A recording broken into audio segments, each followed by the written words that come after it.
Welcome to the fifth and final module of a series created by the California Department of Education on the individual education program process. The previous modules discussed recent changes in California law that affected some elements of the process, activities required to occur before the IEP is developed, the IEP development process itself, and demonstration of the education benefit process through review and critique of a sample IEP. This module addresses some additional considerations for IEP teams as they undertake the process of IEP development. All 5 modules are archived on the AB 114 webpage at www.cde.ca.gov. We encourage individuals and groups interested in obtaining more information about the IEP process, particularly in light of changes that have resulted from the passage of AB 114, to consider reviewing other modules in this series.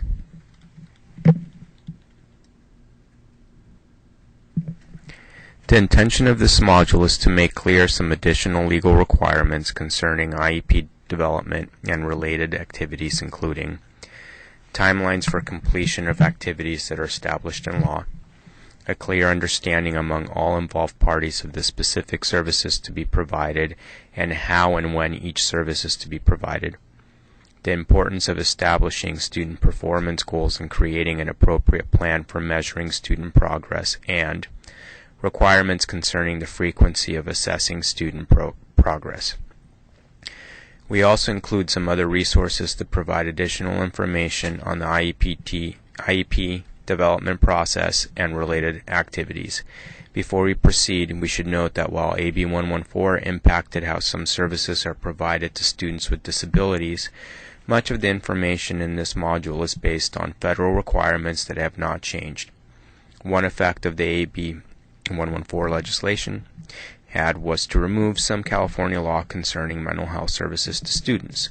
The result was that such services are now governed by the more general federal laws established under the Individuals with Disabilities Education Act, or IDEA, which includes the laws discussed in this module.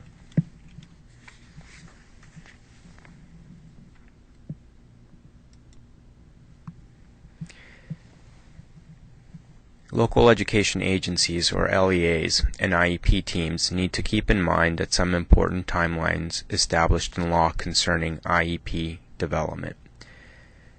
These timelines are intended to ensure that students with disabilities receive timely support in the identification of the services they need, receiving those services, and being periodically assessed to ensure that current services are appropriate or to have services changed to address changing needs.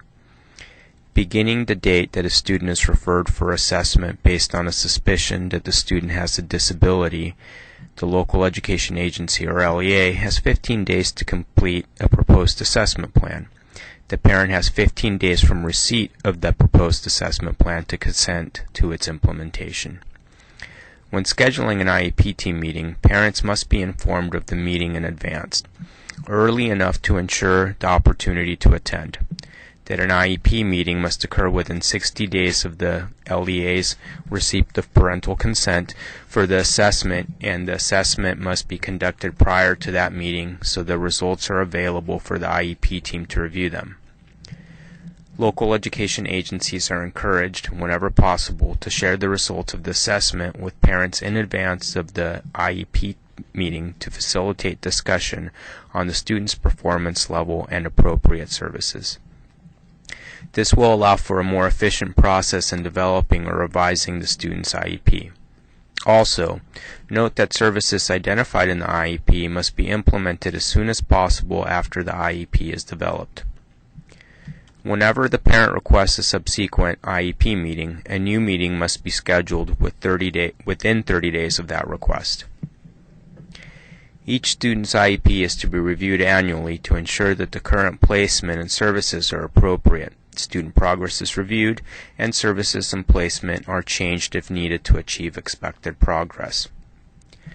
Students are to be reassessed whenever appropriate.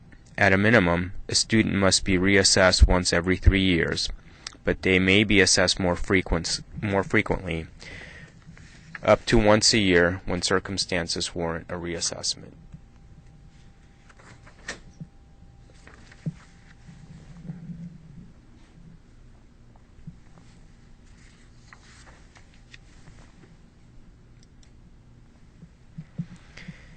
It is important that all parties involved in the IEP development and implementation are clear about the services to be provided to the student. The local education agency must secure parental consent to the IEP team's decision on the services to be provided to the student, and the parents must be provided with a copy of the IEP. Those responsible for providing instruction and related services to the student must be given access to the IEP so that they are clear about their specific responsibilities and familiar with the goals established for the student.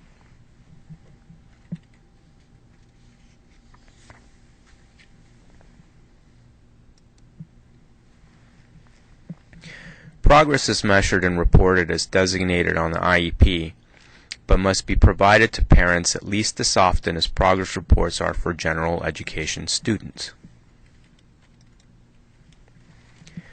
Goals must address the student's progress on the state curriculum, but they may also address other areas such as behavior and social skills.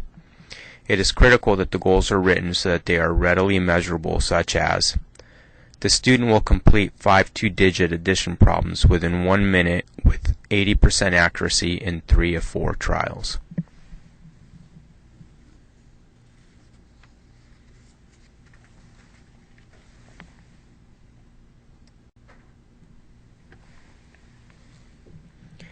As noted previously, the local education agency is required to ensure that the IEP team reviews the student's IEP at least annually or more often if the parent or school staff requests a review sooner. This review includes determining whether the student's placement and services are appropriate based on the student's progress on current goals. If the student is not making expected progress, the IEP is revised as needed, which may include changing the placement, changing the type and/or frequency of the services the student is to receive, and/or establishing more appropriate goals. The annual review does not require that the student be reassessed. However, if the IEP team determines through the annual review that additional information about the student is needed to identify appropriate changes to elements of the current IEP, some new assessment may be necessary.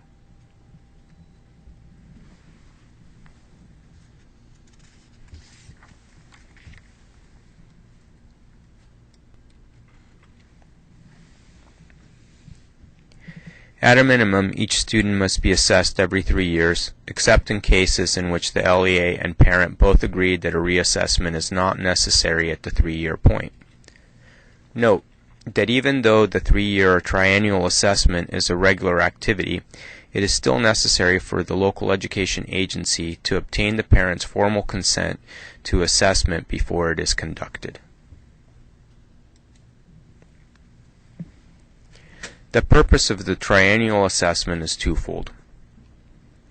First, to verify that the student continues to have a disability potentially affecting their opportunity to access the general education curriculum, and secondly, to identify the student's current educational needs, including the appropriate educational placement and any services needed to support the student's access to the curriculum. A reminder, the triennial assessment is a minimum requirement.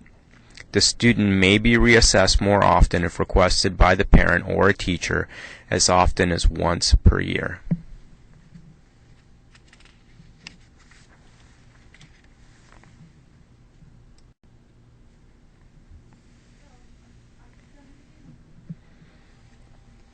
To review information covered in this presentation. The initial IEP meeting to determine eligibility and develop initial IEP must be completed by 60 days of receipt of parents' written consent for initiation of the assessment process. What must the local education agency do once an IEP is developed and consented to by the parents or guardians? The student's teachers and related service providers have access to the IEP, and understand their specific responsibilities for implementing it. Parents are provided with a copy of the IEP in their native language. The local education agency must ensure that the IEP is implemented as written. Student progress is measured through the measurable annual goals in their IEP. How often is the student reassessed? At least once every 3 years, or more often if the IEP team determines that additional assessment information is needed.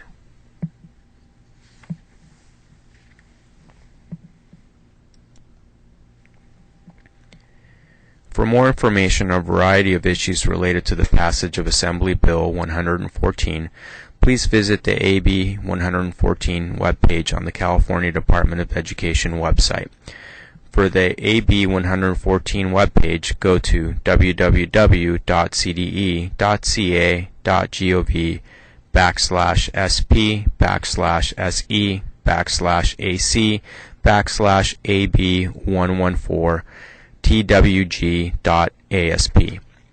For other information about California Public Schools, please visit the CDE homepage at cde.ca.gov.